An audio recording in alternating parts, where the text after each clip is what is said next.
Selamat datang di Pondok Retorika. Untuk kali ini kembali kita akan membahas mengenai kasus yang viral terakhir-terakhir ini mengenai korupsi di tubuh Kementerian Komunikasi dan Informatika, yang dimana menterinya adalah Bapak Johnny G. Plate sebagai tersangka kasus dugaan korupsi tersebut di dalam pembangunan BTS 4G pada 17 Mei lalu.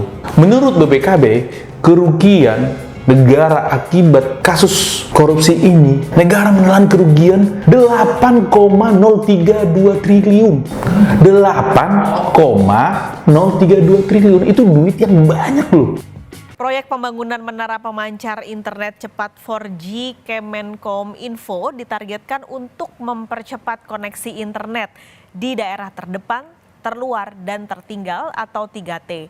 Dalam perencanaan, Kementerian Kominfo akan membangun 4.200 menara BTS di berbagai wilayah.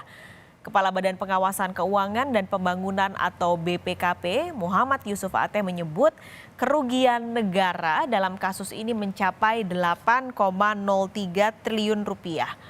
Sebelumnya, Kejaksaan Agung menaksir kerugian negara mencapai 1 triliun rupiah.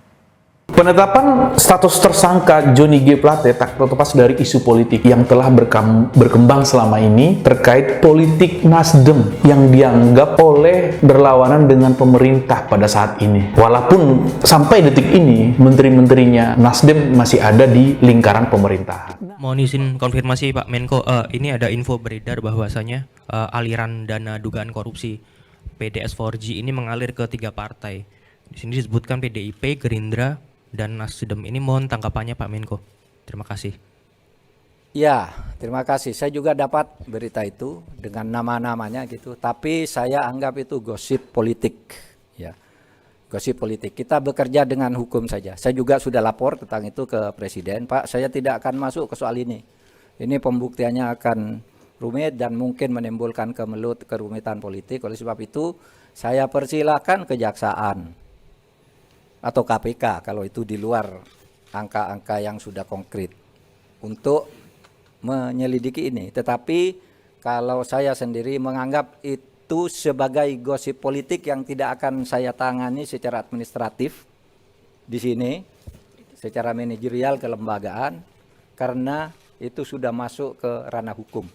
Saya dapat info itu dan saya sudah lapor ke Presiden. Saya tidak akan masuk ke urusan politik.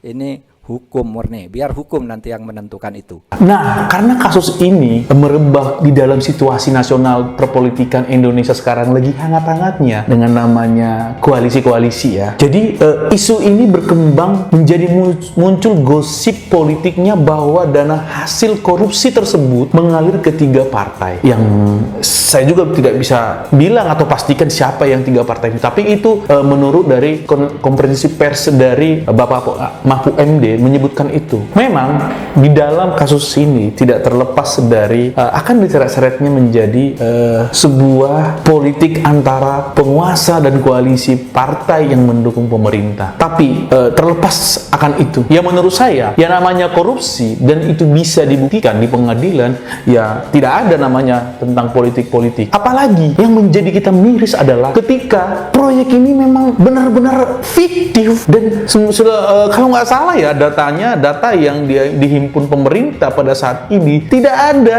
50% dari nilai proyek itu yang terbangun, dan di mana-mana ditemukan mangkrak sekitar hanya 1000-an titik yang terpasang kalau nggak salah ya.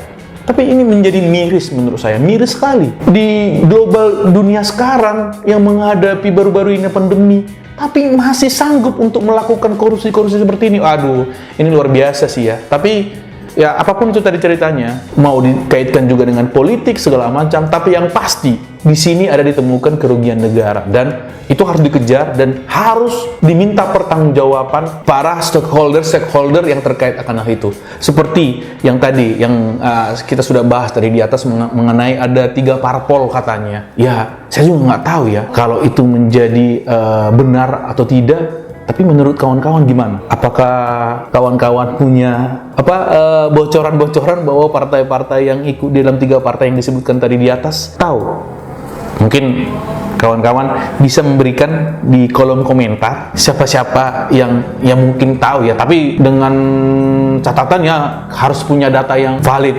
untuk mengenai informasi-informasi itu. Untuk itu, ikuti terus sosial media Pondok Retorika.